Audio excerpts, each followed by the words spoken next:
Zidane has an exceptional coordination, an exceptional touch of the ball. Zidane, in my opinion, was the best player that I trained. Above all, it was really a pleasure to see him. Everyone should say thank you, because not only he was a great player, but he was a great man. On ne le présente plus. Zinedine Zidane était un joueur inspiré et inspirant. Un talent, un charisme et une sincérité saluée par tous. Un footballeur qui s'est tout simplement offert une place parmi les plus grands. Il faut dire que son palmarès parle pour lui. De Cannes à Madrid, en passant par Bordeaux, Turin et les Bleus, Zidane a tout gagné et a laissé une trace indélébile partout où il est passé. Aujourd'hui entraîneur, qui était vraiment Zidane le joueur? Abonne-toi à Megafoot, le meilleur du foot en vidéo. Né le 23 juin 1972 à Marseille, Zinedine Zidane grandit dans le quartier de la Castellane. C'est là-bas que le petit Yazid, comme l'appelle alors son entourage, fait ses premiers pas balle au pied. Peu intéressé par l'école, le football devient rapidement pour Zinedine une véritable passion. Naturellement doué, il multiplie durant son adolescence les clubs de sa région et se fait très vite remarquer par son aisance et sa finesse technique. Convoqué en 1986 au Centre régional d'éducation populaire et de sport d'Aix pour un stage de 3 jours, le jeune homme tape alors dans l'œil des recruteurs de l'AS Cannes. Il rejoindra le club un an après, tout âgé seulement de 15 ans. Intégré au centre de formation du club, il fait ses débuts professionnels un soir de mai 1989. Toutefois, il faut attendre l'exercice 1990-1991 pour que le milieu de terrain soit un membre à part entière de l'équipe A. Débute alors l'ascension au plus haut niveau du phénomène Zidane. Pendant 2 saisons, le numéro 9 cannois étale toute son intelligence de jeu et se fait progressivement un nom en France. Courtisé par de nombreux clubs, rêvant même de rejoindre son club de cœur, l'Olympique de Marseille, il s'engage finalement en 1992 en faveur des Girondins de Bordeaux.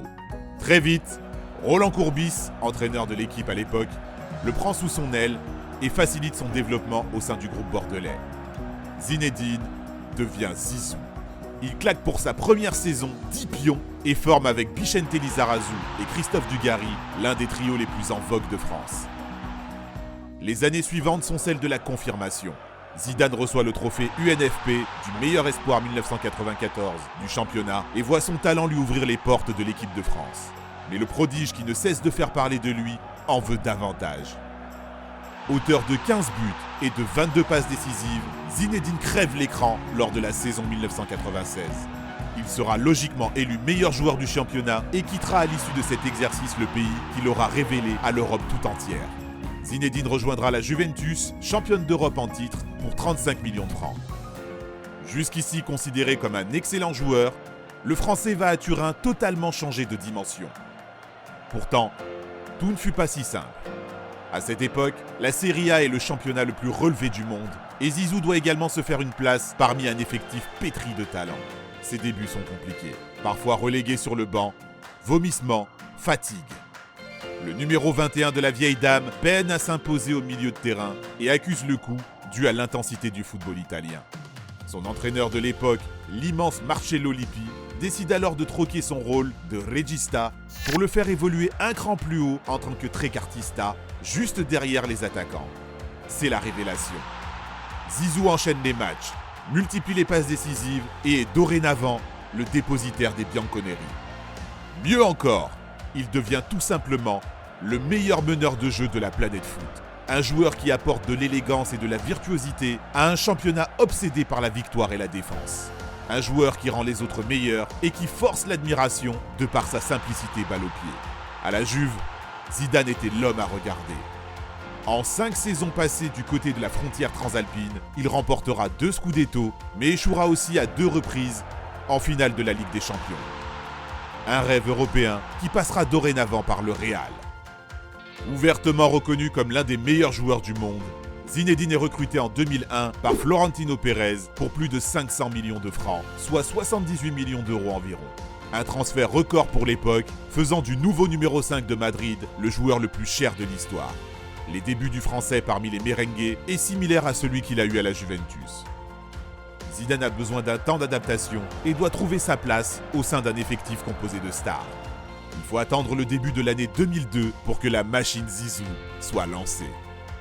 Et le moins qu'on puisse dire, c'est qu'il exprimera tout son talent comme ce fameux soir à Glasgow, un soir de finale de Ligue des Champions. Oublié à l'entrée de la surface, le Français prend le temps de se placer suite à un centre hasardeux et envoie, lui le droitier, une reprise de volée du gauche en pleine lucarne. Oh là là là là là là, grosse patate. Ou comment étoffer son palmarès et sa légende en un seul geste. À Madrid, Zidane écrira encore un peu son histoire. Et qu'importe s'il était régulièrement positionné sur le flanc gauche de l'attaque, ce dernier restera dans les annales comme étant le chef d'orchestre de cette équipe de Galactique. Celui qui a su illuminer le regard de millions d'amateurs du ballon rond dans ce mélange explosif de stars. Et s'il ne remportera par la suite qu'un seul championnat d'Espagne jusqu'à sa retraite en 2006, Zidane aura prouvé à tous qu'il fait tout simplement partie des tout meilleurs. Ce statut de légende du ballon rond, Zidane l'a également forgé avec la sélection nationale. C'est simple, Zizou ne serait pas devenu l'idole qu'il est aujourd'hui et qu'il restera à jamais sans son histoire avec les Bleus. L'intéressé lui-même l'a d'ailleurs à plusieurs reprises martelé. L'équipe de France est la plus belle chose qui lui soit arrivée. Son aventure commence un soir d'août 1994. Entré à l'heure de jeu face à la République tchèque, Zidane claque coup sur coup 2 buts qui permettent aux Bleus d'arracher le match nul. La prise de pouvoir est en marche. Son histoire d'amour durera près de 12 ans, que même une séparation d'un peu moins d'1 an n'aura pas réussi à assombrir. Le 12 juillet 1998, Zidane survole la Coupe du Monde en inscrivant un doublé face au Brésil. 2 coups de casque de génie qui lui permettent de devenir ce soir-là l'icône de toute une nation. Sur la lancée de son titre mondial, l'enfant de la Castellane est au sommet de son art. Zizou livrera jusqu'à sa victoire à l'Euro 2000 ses plus belles performances en équipe de France. Il faudra attendre la Coupe du Monde 2006 pour revoir Zidane à un tel niveau sous le maillot tricolore. Sorti de sa retraite suite au raté de 2002 et 2004, le numéro 10 retrouve ses jambes de 20 ans et joue pour sa dernière compétition internationale, un football de gala. Sa performance exceptionnelle contre le Brésil en quart de finale restera sans aucun doute possible l'une des plus belles partitions jamais réalisées par un joueur de foot. Protection de balle, passement de jambes, crochet, sombrero, jeu en une touche de balle, tout y passe. Il inscrit en demi-finale le pénalty de la victoire contre le Portugal et dispute pour le dernier match de sa carrière une 2e finale de Coupe du Monde. Décidé à laisser une trace un peu plus profonde encore dans l'histoire du football, et preuve qu'il n'est décidément pas fait du même bois que les autres, Zidane réussit une panenka aussi magnifique qu'improbable face à Buffon.